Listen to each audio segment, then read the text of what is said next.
Passons à la conjonction Jupiter-Pluton. Donc Jupiter, ici, a rattrapé, et là, en avril 2020, novembre 2020, il fait conjonction à Pluton, et pendant ce même-là, il y a Mars qui vient rajouter son grain de sel, Mars étant le petit déclencheur, Jupiter étant le grand déclencheur. Jupiter-Pluton, c'est l'expansion de Pluton. Jupiter, c'est l'expansion, Pluton, c'est le cachet, l'expansion du cachet. C'est-à-dire tout ce qui va faire en sorte de remettre en cause les libertés individuelles, et on a vu ça par exemple en Syrie. Le printemps arabe, c'était la conjonction Jupiter-Uranus, et la Syrie, c'est Jupiter-Pluton. Pas du tout la même histoire, hein. Jupiter-Pluton, c'est donc l'histoire de l'atome, l'histoire du pétrole, l'histoire du terrorisme, l'histoire d'écraser tout ce qui pourrait être les libertés individuelles. C'est la magnificence de Pluton. En même temps, c'est le développement de l'informatique, le développement des réseaux, le développement de la réalité virtuelle, le développement, on l'a vu là avec Internet, le câble qui arrive, et avec le câble, la vitesse, et avec la vitesse, la possibilité de développer une réalité virtuelle. Tant que nous n'avons pas suffisamment de débit, la réalité virtuelle, c'est franchement pas intéressant. Mais à partir du moment où on commence à avoir un débit multiplié par 100, alors là, on commence à avoir des représentations crédibles de la réalité dans l'ordinateur. Donc, avril 2020, novembre 2020, là, il faut s'attendre à une accélération des situations de Pluton. On a vu Saturne-Pluton, Jupiter-Pluton. Et puis, la dernière étape, c'est la conjonction Jupiter-Saturne. C'est-à-dire que Jupiter est passé sur Pluton, ensuite, il passe sur Saturne. Alors là, c'est intéressant. C'est tous les 20 ans. Mais, ce qui est intéressant, c'est que tous les 20 ans, ça fait un triangle. Ça se passe dans le zodiaque en triangle. Là, jusqu'à présent, c'était en signe de terre. Ça fait 7 fois comme ça, en signe de terre. Et là, on vient de quitter ce triangle des signes de terre pour rentrer dans le triangle des signes d'air. Le signe de terre, c'était l'argent, c'était le profit, le matérialisme. Les signes d'air, c'est la communication. Le signe d'air, c'est les signes des idées. Les signes d'air, c'est le signe de la variabilité, du changement, de la possibilité de bouger. Et donc, on inaugure là à peu près 200 ans de conjonction de Jupiter-Saturne dans les signes d'air. On se pose la question, qu'est-ce qui s'est passé la dernière fois qu'il y a eu les signes d'air? En 1226, qui a inauguré toute cette triangulation dans les signes d'air. On se pose la question, qu'est-ce qui se passe à cette époque-là? Saint-Louis, Louis XI, couronnement de Saint-Louis, pile poil en 1226. Qu'est-ce qu'il a fait, Saint-Louis? Il a unifié le royaume. C'est vraiment lui qui a été à l'origine de la France. D'où sa réputation. Il y a juste un petit coin du côté de Bordeaux qui est resté anglais. Mais pour le reste, c'est devenu français. Soit directement Louis, soit par l'entremise de ses frères et les mariages arrangés pour faire en sorte que ça revienne dans la couronne de France. Donc unification de la France. Fin de la guerre des Abigeois, donc avec annexion du Languedoc-Roussillon. Et surtout la justice royale, l'établissement généralisé des baillis qui rendent justice, c'est-à-dire c'est la fin des justices seigneuriales, chacun ayant sa propre manière de gérer la justice. Là, c'est des délégués du roi qui rendent la justice, et établissement d'une monnaie unique. Chaque duché, jusque-là, ayant sa propre monnaie. À partir de Saint-Louis, c'est fini, il n'y aura qu'une seule monnaie, c'est la monnaie royale. D'où le louis d'or, qui a duré pendant des centaines d'années. Dans le religieux, on est toujours dans les schismes, lutte contre les cathares, lutte contre les juifs. Figurez-vous que ce n'est pas la première fois que les juifs ont été marqués. Hitler a inventé l'étoile, mais Saint-Louis a inventé la roue. La rouelle, c'était une roue. Et on assiste à la crémation de tous les exemplaires du Talmud. De nouveau, lutte des idéologies. On est dans le monde des idées, là, parce que Saint-Louis, c'était un grand religieux, il était croyant, pieux, tout ce qu'on veut. Et il était à la botte du pape. Le pape décide qu'il faut priver les juifs de leur capacité à être en lien avec la monnaie. Allez hop, on leur pique tous leurs biens. Évidemment, on retrouve la lutte contre les cathares. Donc, on voit l'importance de ce passage dans le signe d'air qui va développer toute une capacité à relier, à circuler, à échanger grâce à la monnaie. Et il est bien question ici du libre-échange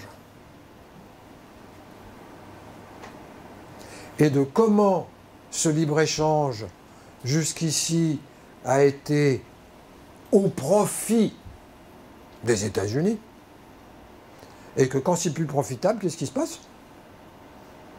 Il met des douanes, met des droits de douane, parce que c'est plus profitable. Donc, il y a des chances que ça réveille ici encore des schismes, ici encore des désaccords pour ce qui a à voir avec le commerce international. Donc on voit que sur plein de plans très différents, nous sommes à un tournant. Et ce tournant, il prend place sur un an. C'est très concentré. Une année, et donc il faut s'attendre à ce qu'il y ait des remue-ménages sérieux dans l'économie, sociaux, évidemment, et structurels, c'est-à-dire la remise en cause d'institutions. Changement de paradigme. On est dans un changement de paradigme qui va être secondaire à l'émergence d'une contre-culture qui va prendre place en 2020. Combien de fois j'ai entendu dire, et moi-même je me suis dit, ça ne peut pas durer comme ça. Eh bien, ça ne va pas durer. On y est. Et donc, face à cette question mondiale, c'est mondial, c'est des questions géopolitiques qui nous dépassent complètement. Ben non, justement. Parce que l'opinion publique, c'est qui? C'est nous. Et l'enjeu, c'est de faire valoir dans notre quotidien, de partager avec d'autres personnes qui ont la même vision du monde que nous, pour mettre en place une nouvelle société, non pas à travers une révolution. Ça ne fonctionnera pas. Mais à travers mettre en œuvre au quotidien des solutions alternatives. Au quotidien et de manière locale. Parce que si on attend que ça vienne du haut, eh bien on peut attendre très longtemps. Le système ne se mettra pas une balle dans le pied. Hein. C'est-à-dire qu'il est question pour nous d'arrêter d'attendre que ce soit papa qui trouve une solution, que ce soit les politiques qui trouvent une solution, ils ne trouveront pas de solution. De toute façon, ce n'est pas eux qui décident. C'est les financiers qui décident. Ce n'est pas nos politiques qui décident. Il suffit de regarder tout ce qui se passe au niveau de l'écologie. Ça patine. Pourquoi ça patine? Eh bien parce qu'il y a des intérêts. Ça fait belle lurette que la voiture électrique existerait, s'il n'y avait pas eu le frein du lobbying du pétrole. Qu'est-ce qui nous empêche de développer sur nos toits des capteurs solaires? Rien. C'est l'énergie gratos. Bon, les batteries ne sont pas gratos. Mais l'énergie, elle est gratos. Ah ben non, ça c'est pas intéressant. Il faut faire tourner les centrales nucléaires. Donc voilà, l'idée c'est que nous, en tant qu'individus, on va être confrontés à cette triple conjonction dans notre vie à nous. On est divisé en deux, on va être divisé en deux. Qu'est-ce qu'on va faire comme choix? Est-ce que je fais le choix d'accepter le compteur Linky? C'est très concret ça. Ou de refuser le compteur Linky. C'est à ce niveau-là que ça se joue. Pour nous. Est-ce que je prends des solutions alternatives dans ma manière de consommer? Ou est-ce que je continue à acheter du plastique et des emballages qui pourrissent la planète? En attendant que ce soit les politiques qui trouvent des solutions.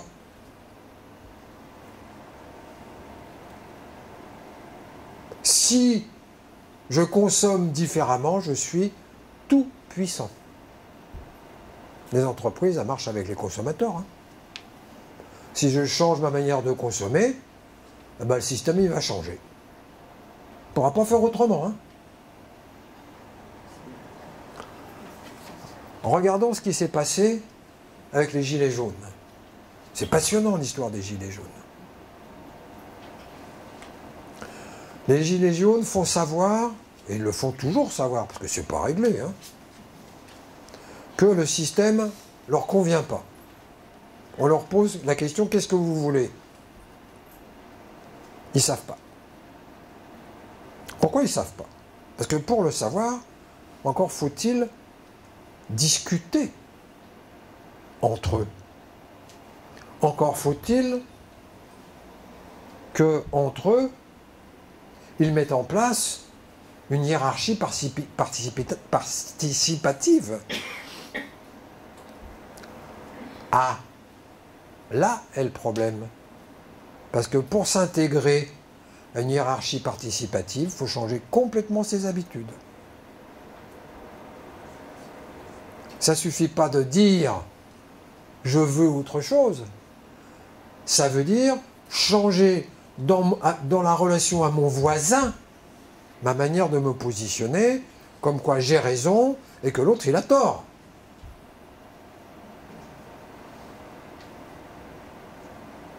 Ça veut dire faire un chemin pour accepter que l'autre est autre et que c'est pas parce qu'il est autre qu'il a tort.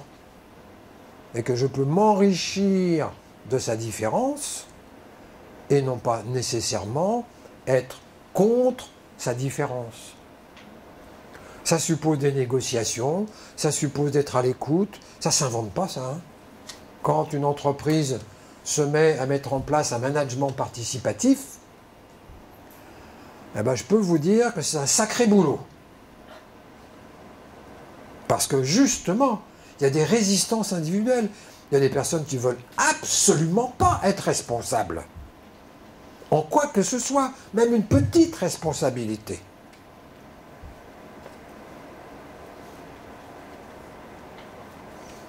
J'en vois qui opinent de la tête, là. J'en vois qui se sont confrontés à cette question-là. C'est là où ça se joue pour nous en tant qu'individus. Il y a une porte qui est en train de s'ouvrir parce qu'au niveau géopolitique, au niveau mondial, ça va desserrer l'étreinte. Parce que ça va être le chaos. Faut le dire, ça va être le chaos. Le chaos, c'est pas forcément la catastrophe. Hein. Je ne dis pas qu'il va y avoir une catastrophe. Je dis qu'il va y avoir un chaos. C'est-à-dire un changement de structure. C'est-à-dire que le système ne va plus savoir où il en est. Et donc nous, en tant qu'individus, on ne va pas pouvoir se raccrocher au système parce que le système est en pleine mutation. Donc il faut se raccrocher à quoi? À qui on est et à comment fonctionner ensemble. C'est-à-dire remettre du Neptune sans perdre de l'Uranus. Remettre du participatif sans perdre l'égoïsme. L'égoïsme, c'est bon. Trop d'égoïsme, c'est mauvais.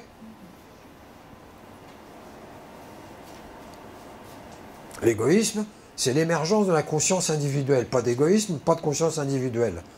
Donc l'égoïsme, c'est bon. Mais, comme dans l'éducation d'un enfant, il va falloir que le parent dise « Oh là, on se calme là, hein. Il y a les autres qui existent, il n'y a pas que et moi, et moi, et moi, et moi, et moi. Les autres, ils existent. Les parents, ils passent leur temps à ça, non? Les autres existent. Eh bien, il n'y a personne qui fait ça dans le système. Il n'y a personne qui attire notre attention sur le fait que les autres existent. C'est moi d'abord. Et c'est une idéologie. C'est-à-dire que celui qui ne fait pas moi d'abord, c'est un nul. Il ne gagnera pas d'argent. Il sera au bas de l'échelle sociale. Parce que pour être en haut de l'échelle sociale, il faut marcher sur la tête des autres. Ah ben non, c'est pas obligé. Mais ça se construit. Et ça ne se construit pas à partir d'une idéologie qui viendrait du haut, mais à partir d'une expérience vécue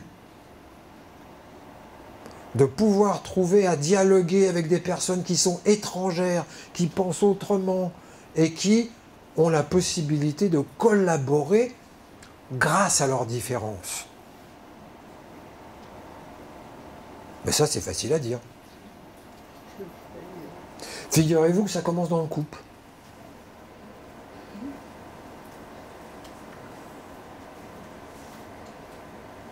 Figurez-vous que ça commence dans la relation avec vos enfants.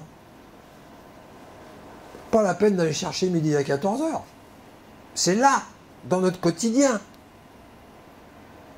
Est-ce que j'écoute la différence de l'autre? Ça ne veut pas dire que je suis d'accord. J'ai le droit de ne pas être d'accord, évidemment. Mais je peux entendre la vision de l'autre, la manière d'être de l'autre. Et que peut-être, justement, je peux m'enrichir de cela. Scandale d'un scandale. Comment m'enrichir de quelqu'un avec qui je ne suis pas d'accord du tout?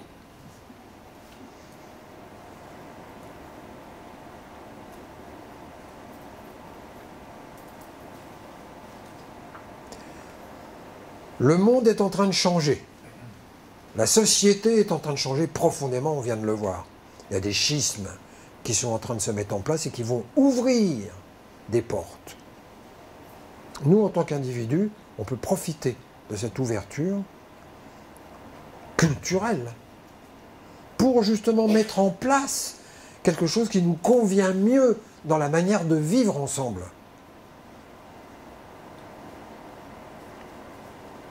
Mais c'est pas en attendant que ça vienne de là-haut. Ça ne viendra pas de là-haut. Ça ne viendra pas de nos politiques. Qu'est-ce qu'ils peuvent faire, nos politiques? Ils ont les mains liées. Ah oui, mais alors, si on ferme telle entreprise, ça va faire 2000 employés en moins. Ah bon, alors on touche rien.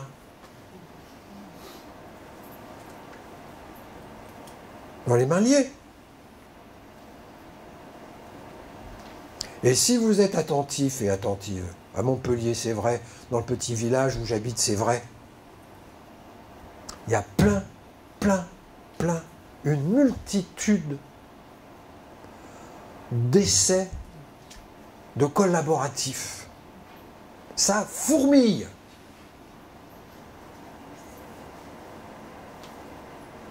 Mais quand on regarde comment ça se passe à l'intérieur de ces essais collaboratifs, et on voit que c'est la même question qui se trouve posée, de conflit de pouvoir.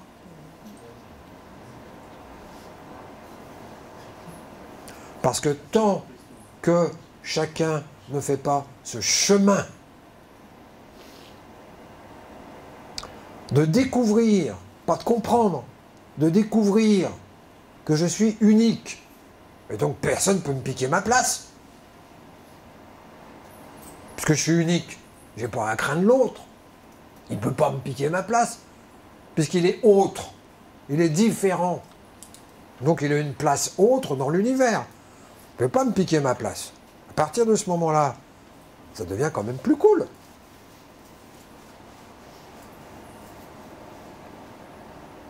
Mais ça suppose de quitter les idées que nous avons de nous-mêmes. Entendez bien ?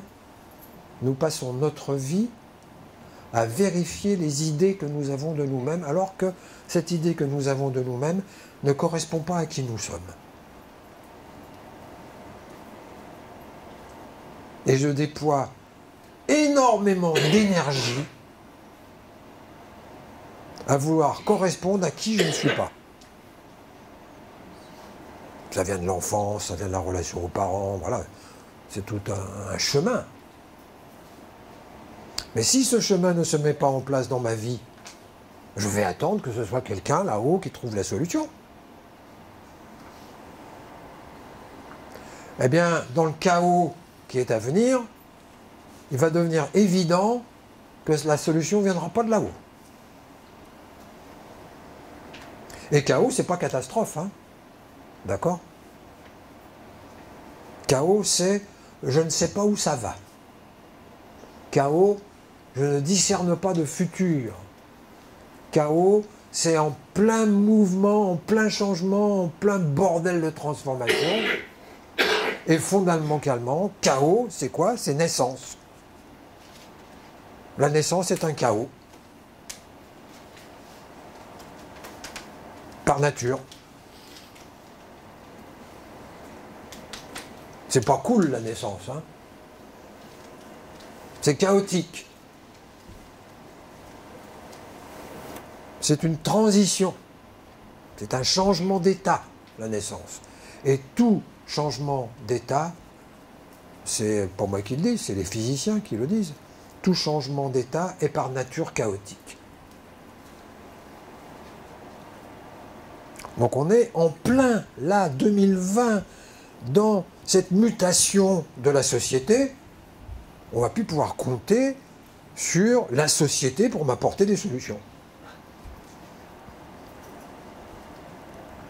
Donc, ou bien je me rattache aux moutons qui vont suivre les préceptes nationalistes, fascistes, pour faire face au chaos,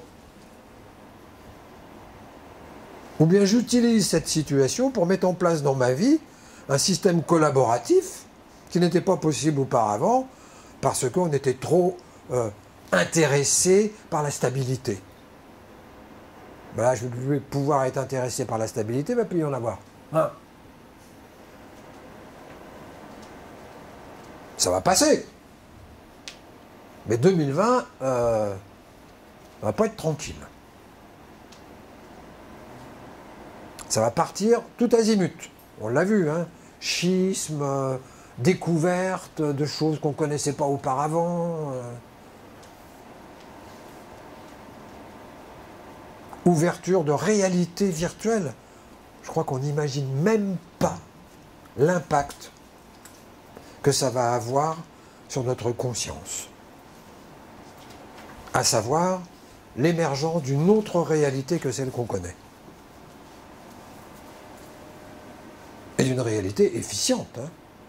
La réalité virtuelle, elle est efficiente au même titre que la réalité matérielle est efficiente. Donc c'est tout ça qui va débarquer avec les trucs de la génétique, avec la robotique, avec l'intelligence artificielle, avec les assistants personnalisés. On va voir ça émerger. Ça, c'est le top du big data. Enfin,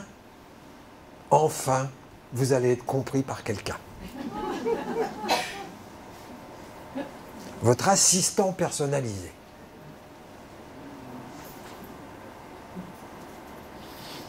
Le système est capable de générer des réalités gratifiantes. Et face au chaos, le risque, là, c'est de se réfugier dans ces réalités gratifiantes.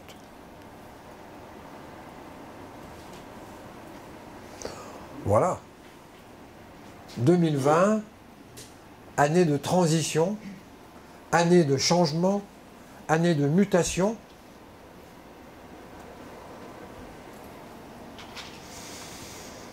L'astrologie ne dit pas que ça va bien se passer ou que ça va mal se passer. Ça va dépendre comment nous, individus, nous allons gérer cette situation chaotique, cette mise en échec des valeurs des systèmes pour instaurer autre chose dans notre vie quotidienne.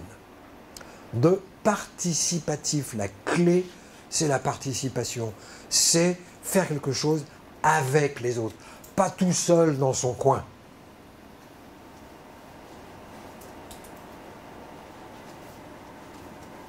Ça n'a pas besoin d'être grandiose. Ça peut être à 2, à 3, à 4, ça n'a pas d'importance. C'est apprendre à s'écouter, c'est apprendre une rigueur, parce que le participatif, ça ne se fait pas en soufflant dessus. Hein. Il y a des règles.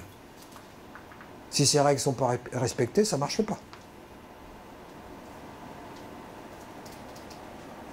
Comment je prends la parole? Qui décide? Comment se prennent les décisions? On peut blablater pendant des heures et des heures et des heures. S'il n'y a pas de règles pour prendre des décisions, rien ne va bouger. Donc le paradoxe, c'est que la relation participative, c'est extrêmement structuré. C'est pas n'importe quoi, c'est pas du foutraque. Et si cette structuration ne se met pas en place, ben le participatif ne fonctionnera pas, il va se planter, comme on regardait dans votre environnement, il y a plein d'essais, et ça se plante par guéguerre de chefs, par qui a raison, qui veut prendre le pouvoir, etc.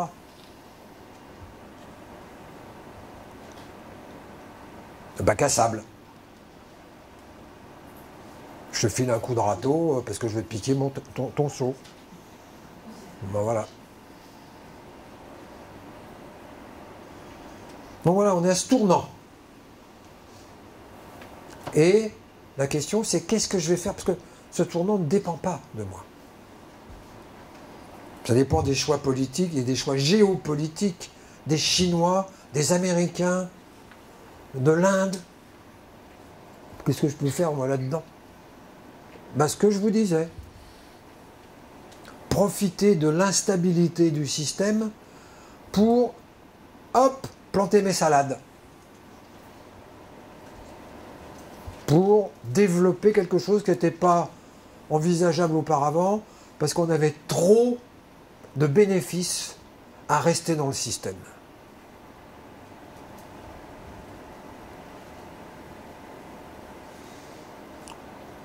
On dit, c'est la faute des banquiers. Très bien. Vous êtes sûr que vous n'avez pas un petit placement quelque part?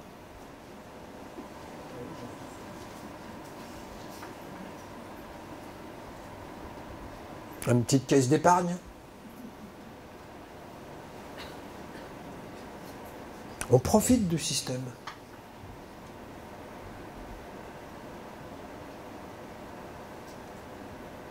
Et tant qu'on n'est pas prêt à lâcher les avantages, eh ben ça ne bougera pas. Je veux bien réduire ma consommation carbone, mais je veux partir en vacances.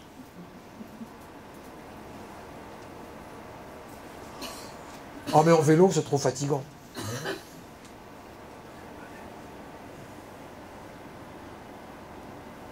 C'est très concret, hein. Il y a le vélo électrique.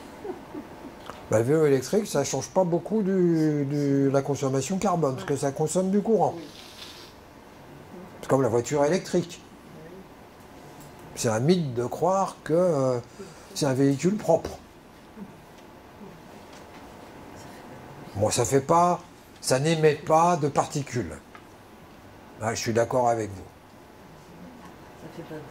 Mais par contre, il y a une batterie et les constituants de cette batterie sont ultra polluants. C'est-à-dire qu'on construit des batteries sans savoir ce qu'on va en faire plus tard.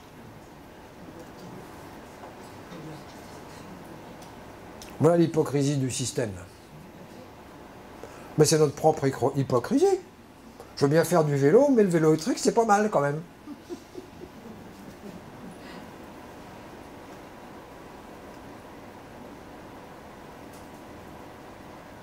Voilà, c'est là où il est question de trouver un équilibre dans notre vie. C'est-à-dire qu'il n'est pas question de refuser ce que la technologie nous a apporté, ça n'a pas de sens.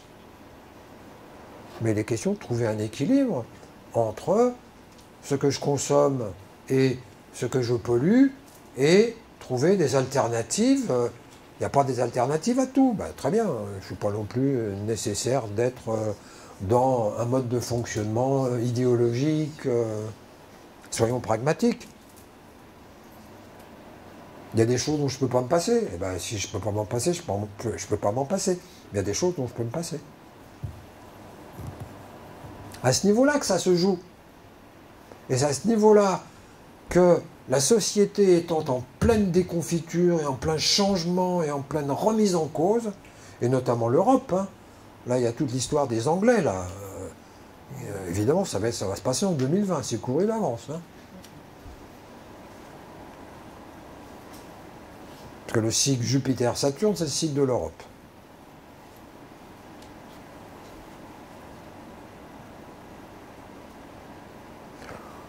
Donc voilà, on en est là, dans cette opportunité pour nous de bénéficier d'une mutation extérieure pour mettre en place notre propre mutation.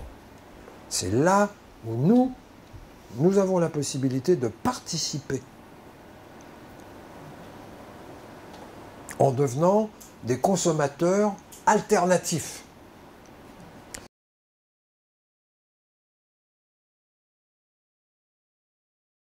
Si on augmente le nombre de consommateurs alternatifs, les entreprises elles vont suivre, hein, elles n'ont pas besoin des politiques. Hein.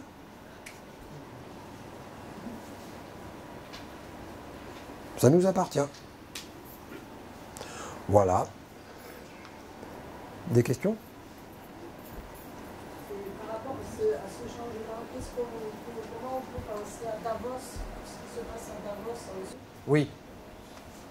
Comment on va faire pour lutter contre ça? C'est la réunion des grands argentiers. C'est pas eux qui vont prendre des décisions, hein, de changer le système. La seule chose que le système est capable de faire, c'est de mettre des rapiècements. Ça, il est capable, il est extrêmement souple. Pour boucher les fuites, pour rapiécer, ça, il est extrêmement souple. Mais l'enjeu, là, c'est pas ça. L'enjeu, c'est un schisme qui est en train de se mettre en place. Et un schisme qui diverge. C'est-à-dire avec des options qui ne sont pas conciliables. Ce qui va faire qu'on va arriver à ce dont je parlais il y a quelque temps, une société à plusieurs vitesses, probablement ce qui va arriver aussi en Europe, une Europe à plusieurs vitesses, et dans la population, une population à plusieurs vitesses, en fonction du niveau de conscience, en fonction des choix personnels, et voilà, une société pluripolaire qui correspond bien à, à ce moment de Pluton, qui est cette notion d'agrégat, c'est-à-dire cette pulvérisation qui fait qu'il y a toute une foultitude de positionnements différents qui vont pouvoir rentrer en interaction, et cette interaction va être rendue possible par Internet.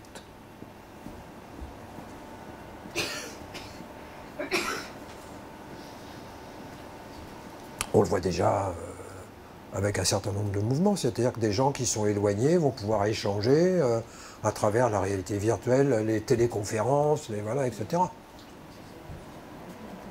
Société qui va fonctionner à plusieurs niveaux, c'est-à-dire une société qui n'est plus homogène, mais hétérogène, avec des pôles très différents qui rentrent en interaction et qui vont mener, comment je dirais, des négociations commerciales ou relationnelles, tout en gardant leurs propres valeurs.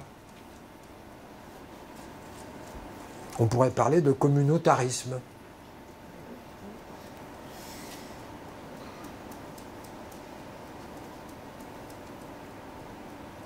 Parce que, comme je vous le disais, ça dépend du chemin que la personne a fait. Il y a des choses qui sont accessibles et des choses qui ne sont pas accessibles. La collaboration n'est pas accessible à quelqu'un qui n'a pas fait le chemin, parce que c'est moi d'abord. Dans moi d'abord, il n'y a pas la collaboration possible. Et moi d'abord, c'est naturel, parce qu'on est tous passés par là. Et tant que moi d'abord n'a pas pu réellement vivre moi d'abord, je ne pourrai pas lâcher mon besoin de moi d'abord.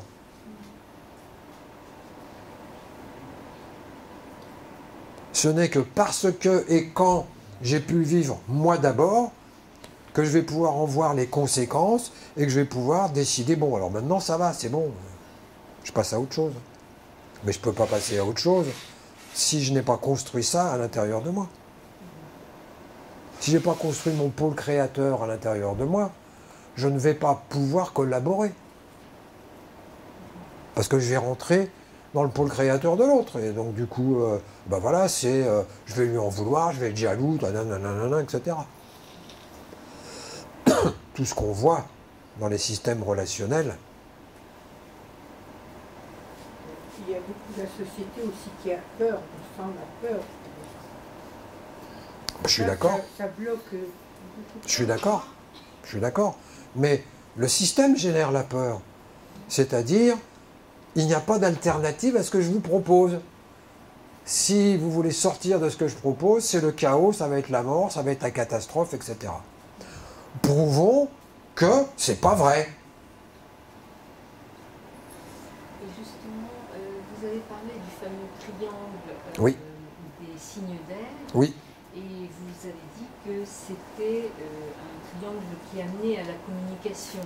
Exact. Donc, je pourrais imaginer que la communication va être de meilleure qualité, va être meilleure, et que donc, via la communication, on va peut-être pouvoir amener... On est exactement dans la même situation que quand le chemin de fer est arrivé. Ou que quand la télé est arrivée. Ça dépend comment on l'utilise. La télé, c'est formidable. Mais si je l'utilise de manière inadéquate, c'est toxique. Les moyens de communication vont augmenter de manière exponentielle. Je vous parlais de réalité virtuelle, voilà, c'est-à-dire des moyens de communication qu'on ne peut même pas encore envisager, qui vont débarquer là, parce que la technologie, elle est prête. Et imaginez s'il y a des évolutions dans les hologrammes, imaginez un peu sur quoi ça débouche. Mais on y est. C'est demain. La technique, les moyens, la possibilité de mieux communiquer, ça dépend comment on l'utilise.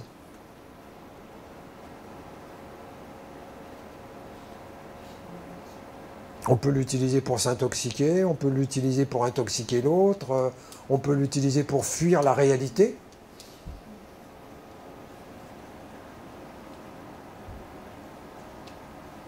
C'est ça qui est intéressant en astrologie. Il n'y a pas de bien, il n'y a pas de mal. Il y a des tournants. On rate le tournant, on se fait mal. Voilà. Pas compliqué, hein. Mais pour prendre un tournant, qu'est-ce qu'il faut? Est-ce qu'il faut freiner? Non, il faut accélérer. Ben oui.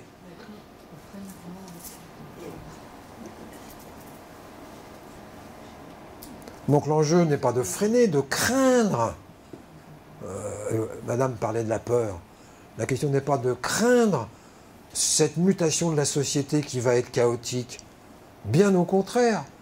L'idée, c'est de l'utiliser, d'utiliser les opportunités que ça va ouvrir, parce que on n'aura plus rien à perdre. On a trop à perdre.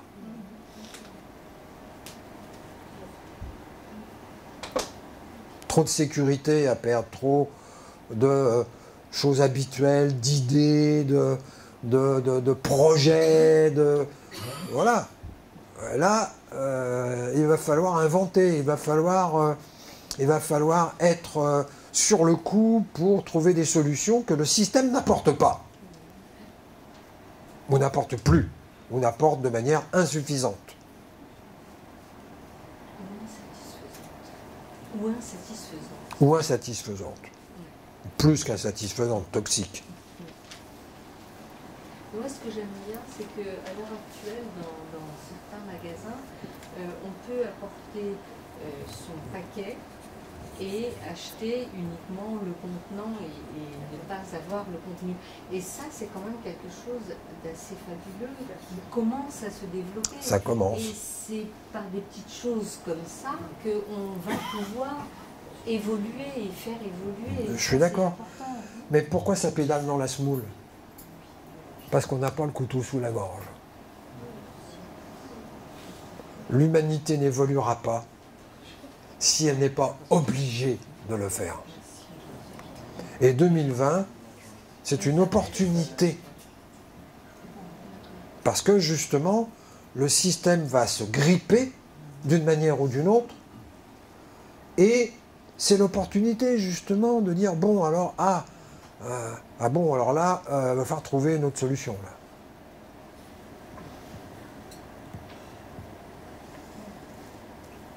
C'est l'intelligence collective. Et l'intelligence collective, elle est plus vaste que l'intelligence individuelle. L'intelligence collective, ça génère une altitude qui permet d'élargir nos horizons. Quand je monte d'altitude, mon horizon s'élargit. D'accord ? Donc du coup, je discerne des solutions qui n'étaient pas perceptibles auparavant. L'intelligence collective discerne des solutions, des réponses pertinentes qui n'étaient pas envisageables du lieu de l'individu. L'enjeu, c'est de mettre en route cette intelligence collective pour faire pièce à l'intelligence artificielle.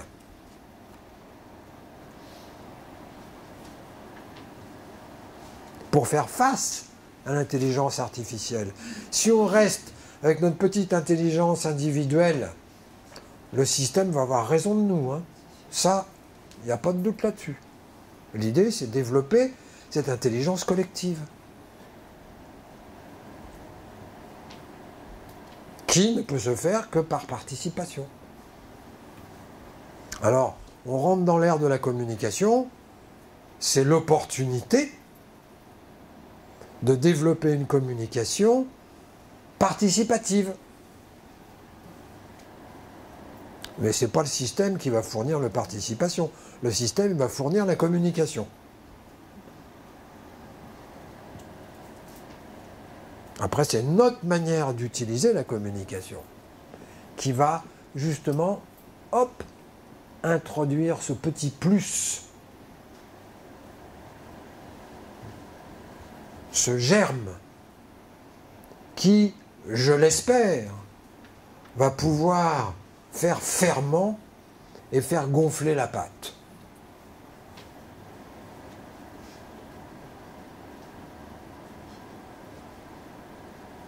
La métaphore n'est pas de moi, hein. Et quel sera le rôle des religions dans ce cas? La question, c'est de développer une spiritualité qui ne soit pas religieuse.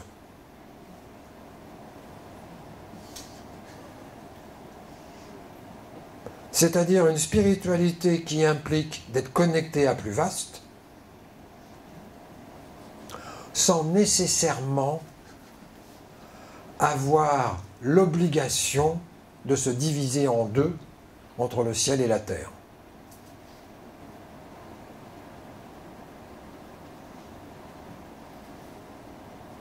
Une spiritualité incarnée, une spiritualité vivante, une spiritualité qui implique d'être un être ordinaire et non pas d'être en quête d'extraordinaire.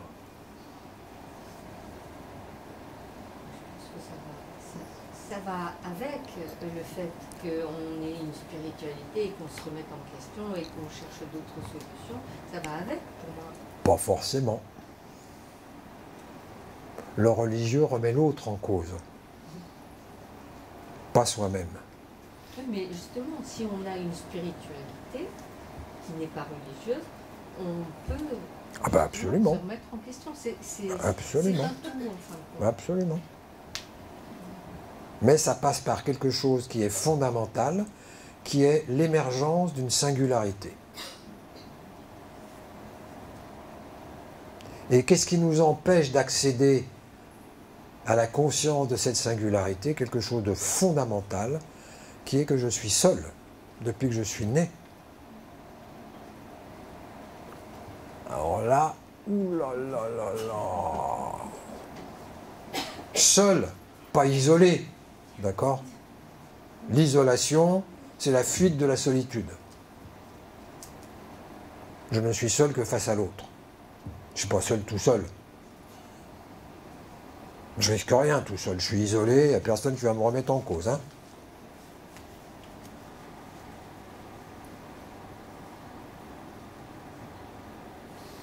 D'autres questions?